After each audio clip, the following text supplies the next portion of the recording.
এই সংখ্যাত তেওঁলোকে কেইবাটাও নতুন বস্তু ভৰাইছে। নতুন বস্তু কি আগতে ইউজ কৰা হ'ব, এতিয়া ক্লাছিফাই কৰি কেইবাটাও ৱাৰ্ড তাৰ ভিতৰত ভৰাইছে, অৰ্থাৎ ৱাকফৰ ভিতৰত আমি এনে গুৱাহাটীত কিবা এটা আলোচনা কৰাৰ লগে লগে তাত যিবোৰ দালাল আছে তেওঁলোকে তেওঁলোকৰ পৰা পইচা উঠোৱা আৰম্ভ কৰে। 1,000 টকা 2,000 টকা 5,000 টকা আমি মাটিখিনি মানে ধৰ্মীয় প্ৰতিনিধিত্ব বাদ দিয়া, এইটো এটা ডাঙৰ বিষয়। 15 নম্বৰ ধাৰাত মুখ্য কাৰ্যবাহী বিষয়াজন মুছলমান হোৱাৰ চৰ্ত ধৰ্মীয় প্ৰতিনিধিত্ব হ্ৰাস হোৱাৰ ক্ষেত্ৰত উদ্বিগ্নতা সৃষ্টি হ'ব পাৰে। কাৰণ মাছালা এটা হ'ল আগাখানি আপোনালোকে জানে বোধহয় চিয়াসকলৰে এটা পাৰ্ট, যিখিনি গুজৰাটৰ যিটো কমিউনিটি তেওঁলোকৰ কাৰণে ছেপাৰেশ্যন কৰি দিয়া হৈছে। আৰু এই ৱাকফৰ ভিতৰত কালেক্টৰ আপোনালোকে পাৰ্লিমেণ্টত শুনিছে বৰ্তমান সম্বিত পাত্ৰাই খুব হুলস্থুল কৰি চিঞৰ কৰি লেকচাৰ কৰিছে ৰাজ্যসভাত।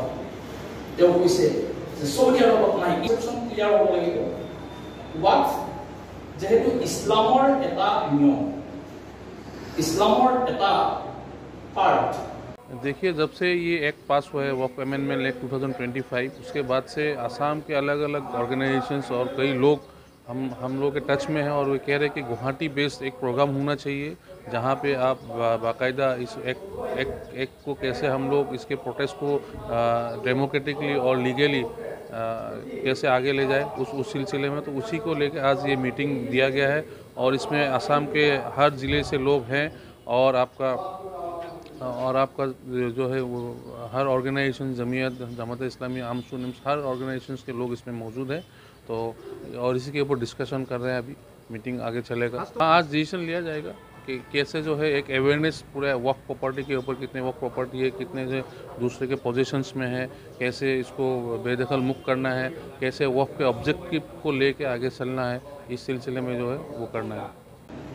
যতেই মুছলমান আছে তাতেই ৱাকফৰ কনসেপ্ট আছে পৃথিৱীত, যতেই ইভেন মই ইমানখিনি লোক চাইছো যে নিউজিলেণ্ডতো ৱাকফৰ কনসেপ্ট আছে, তাত বেছিতকৈ বেছি 60,000 বা 70,000 মুছলমান। এই সংখ্যাত তেওঁলোকে কেইবাটাও নতুন বস্তু ভৰাইছে।